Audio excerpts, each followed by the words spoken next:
Bonjour, bienvenue sur ma chaîne, j'espère que vous allez bien. Quant à moi, je vais bien. On se retrouve aujourd'hui pour une nouvelle vidéo, motivation ménage.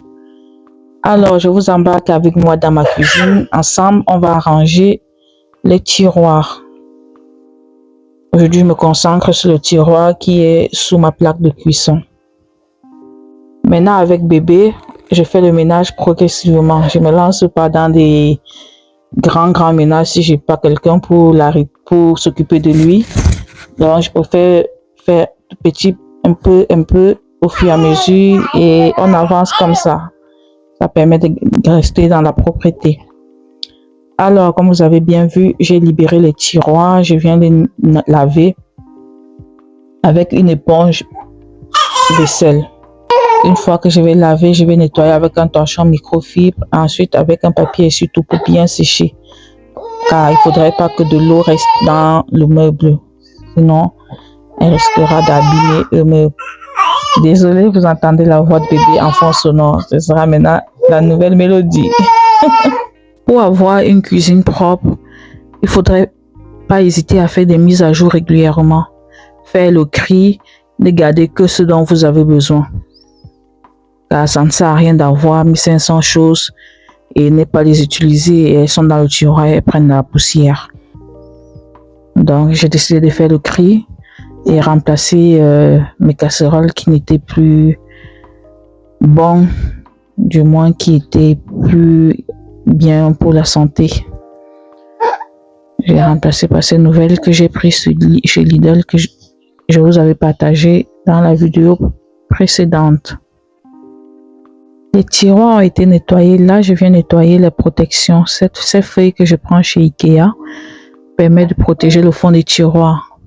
Comme ça, les tiroirs restent top. On ne prend pas de la graisse ou autre.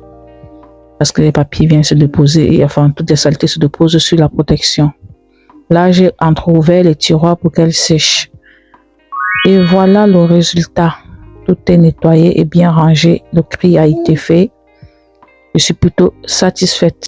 Si vous avez du mal à vous séparer de certains objets, l'astuce est de les retirer sous les yeux, le mettre dans un coin et attendre une semaine, un mois, voire maxi un trimestre. Si vous n'avez vraiment pas utilisé cet objet, ça veut dire qu'elle ne vous sert à rien. Donc, ça n'a pas la peine de continuer de conserver.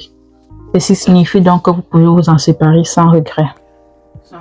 Allez, voilà, pas besoin de 1500 marmites. Donc, faites le tri et utilisez ce dont vous avez besoin. Et voilà ce que j'ai décidé de virer.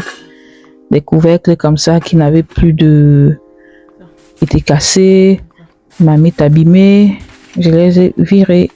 Les couverts aussi, tout, voilà, tout le stock. Les boîtes en plastique également parce que je suis en train de passer aux boîtes en verre progressivement. Donc voilà. J'ai mis tout ça de côté.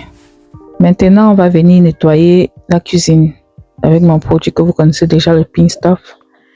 Je viens pulvériser, puis je vais brosser avec la brosse à vapeur. Et puis c'est tout. Merci d'avoir regardé la vidéo jusqu'ici. J'espère qu'elle vous a plu. Si vous n'êtes pas encore abonné, n'hésitez pas à le faire. Laissez-moi un commentaire ou un petit cœur pour me dire que vous êtes passé par là. Moi, je vous dis à très bientôt dans une nouvelle vidéo. Prenez soin de vous d'ici là. Je ne vous quitte pas sans vous parler de cette petite astuce pour désinfecter les éponges de cuisine.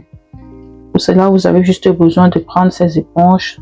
Soit vous le mettez au micro-ondes 2 minutes à haute température, soit vous le mettez dans le lave-vaisselle, ou alors vous faites bouillir de l'eau dans la bouilloire et vous le trempez dessus.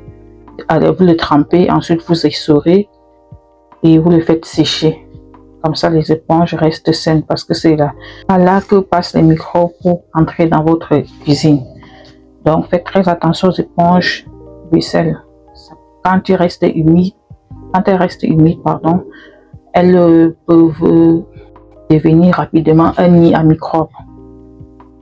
Et concernant pourtant, il faut être minimaliste, mais je vous conseille d'avoir un maximum de torchons de cuisine pour le côté hygiénique.